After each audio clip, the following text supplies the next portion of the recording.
நல்லோர் இணக்கம் நாள் வளர்ந்த எதிர்க்கட்சி சொந்தக்காரர்கள் அனைவருக்கும் மாலை வணக்கங்க.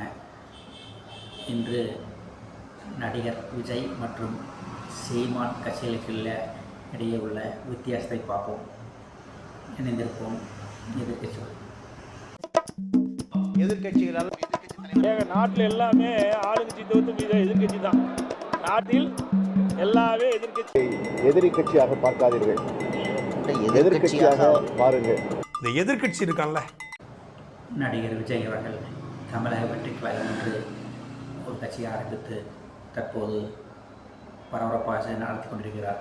ஏனென்றால் கடந்த 2 மாதமாக கட்சி படுவேறில் சென்று கொண்டிருக்கிறது.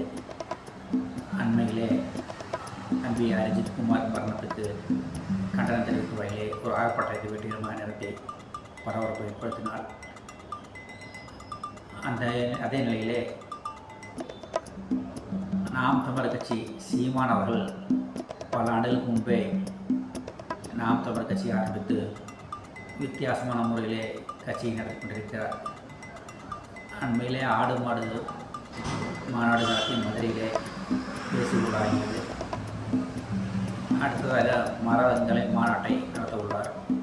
இப்படி விவசாய சம்பந்தப்பட்ட தமிழர் பாரம்பரிய நிகழ்வுகளை பற்றி அடிக்கடி பேசி தமிழகத்திலே ஒரு மேடை பேச்சாளராக, சிறந்த மேடை பேச்சாளராக சீமான் உருவாகி வருகிறார். ஏனென்றால் வேறு அரசியல்வாதிகள் தற்போது சீமான் அளவுக்கு பேசுவதற்கு பாரம்பரிய முறையிலே வரலாறு மற்றும் அனைத்து விஷயங்களையும் பேசுவதற்கு வேறு யாருமே தற்போது அரசியல்வாதிகள் இல்லை, சீமான் மட்டுமே உள்ளது. அதுவும் இல்லாமல் ஈழ போராட்டத்தை எனக்கு தெரிஞ்சு கார்த்தின்னு ஒரு பையனுங்க, 23 வயசு பையனாச்சுங்க. இந்த விடுதலை பிரபாகரனார்னு கேட்டால் அவர் என்ன பண்ணார்கள்னு கேட்டால் தெரியலையே அப்படிங்கிறது எனக்கு ஆசையாக போச்சு. அடுத்த தலைமுறைக்கு இந்த ஈழ போராட்டம், நம்ம தமிழர்களின் ஈழ போராட்டம் யாருக்குமே தெரியாமல் போய்கொண்டிருக்கிறது. சீமான் மட்டும் இல்லை என்றால் அடுத்த தலைமுறைக்கு இந்த தமிழர்களின் பல விஷயங்கள், வரலாறுகள் தெரியாமல் போயிருக்கு. சீமான் அரசியல் கட்சி ஆரம்பித்து நடத்தி கொண்டிருப்பதால் தான் அடுத்த தலைமுறைகள் கண்டிப்பாக வரலாறு நிறைய விஷயங்களே தெரிய வாய்ப்பு ஏற்பட்டிருக்கிறது. இல்லை என்றால் ஈழ போராட்டம் தெரியாது, தமிழர்கள் பாரம்பரியம் தெரியாது, தமிழர்கள் வரலாறு தெரியாமல் போயிருக்கு. அந்த விதத்தில் சீமானை கண்டிப்பாக இந்த நேரத்தில் எதிர்கட்சி சேனல்கள் பாராட்ட கடமைப்பட்டிருக்கிறது. எங்களுடைய கருத்துக்கள் பிடித்திருந்தால் எதிர்கட்சி சேனல்களை சப்ஸ்கிரைப் செய்து எங்கள் சேனலுக்கு ஆதரவு வாருங்கள் என்று கூறிக்கொண்டு, நடிகர் விஜய்க்கும் சீமானுக்கும் என்ன வித்தியாசம் என்று கேட்டேன். ஒரு வித்தியாசம் இல்லை, 2 பேருக்கும் 2 கட்சிகளுக்கும் ஒரு வித்தியாசம் இல்லை என்று நான் தெரிவிப்பது. ஏனென்றால் 2 பேருமே தனித்தன்மையுடன் கட்சி ஆரம்பித்து உள்ளனர். அடுத்ததாக ஒரு ஒற்றுமை உள்ளது 2 கட்சிகளுக்குமே.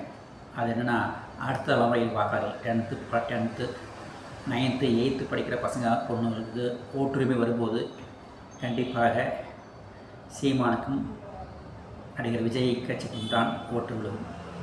இந்த 2 கட்சிகளுக்கு தான் அடுத்த தலைமுறை ஓட்டு வாக்கு வங்கி உள்ளது. ஆகவே இந்த 2 கட்சிகளுக்கும் உள்ள தனித்தன்மையும் ஒரு ஒற்றுமையும் இதுதான் என்று இந்த நேரத்தில் நாங்கள் ஆணைத்தரமாக தெரிவிக்கிறோம். மேலும் நடிகர் விஜய்க்கு பேச தெரியாது என்ற குற்றச்சாட்டு உள்ளது. அதை அறிவிக்கும் இல்லை, அண்மையிலே ஆர்ப்பாட்டத்திலே சிறப்பாக பேசி பரபரப்பை ஏற்படுத்தினார். இந்த நிலையிலே சீமான் கட்சியும் தாவேக்காவும் கூட்டணி சேருவது கூட வாய்ப்புள்ளதா என்ற நிலைமையில் தான் தற்போது உள்ளது. இந்த நிலையிலே சீமானும் நாம் தமிழர் கட்சியும் தாவேக்காவும் கண்டிப்பாக இணைவார்கள் என்ற நேரத்திலே கூறிக்கொண்டு, சீமான் கட்சிக்கும் விஜய் கட்சிக்கும் அடுத்த தலைமுறையின் வாக்கு வங்கி உள்ளது என்றும் 2 கட்சிக்கும் எந்த வித்தியாசமும் இல்லை என்று நேரத்தில் எதிர்கட்சிகள் சேர்ந்து கொண்டு சேனலை தெரிவித்துக் கொண்டு இணைந்திருப்போம் எதிர்கட்சியுடன். அவ்வளவுதான் காட்ட முடியும், அதுக்கு மேல காட்ட முடியாது. மற்ற கம்பெனிகள் காட்டலாம், ஆனா எங்க கம்பெனி காட்ட. எதிர்கட்சிகளால் நாட்டில் எல்லாமே ஆளுங்கட்சி தவிர்த்து எதிர்கட்சி தான். நாட்டில் எல்லாமே எதிரி கட்சியாக பார்க்காதீர்கள், எதிர்கட்சியாக பாருங்கள். இந்த எதிர்கட்சி இருக்கான்ல,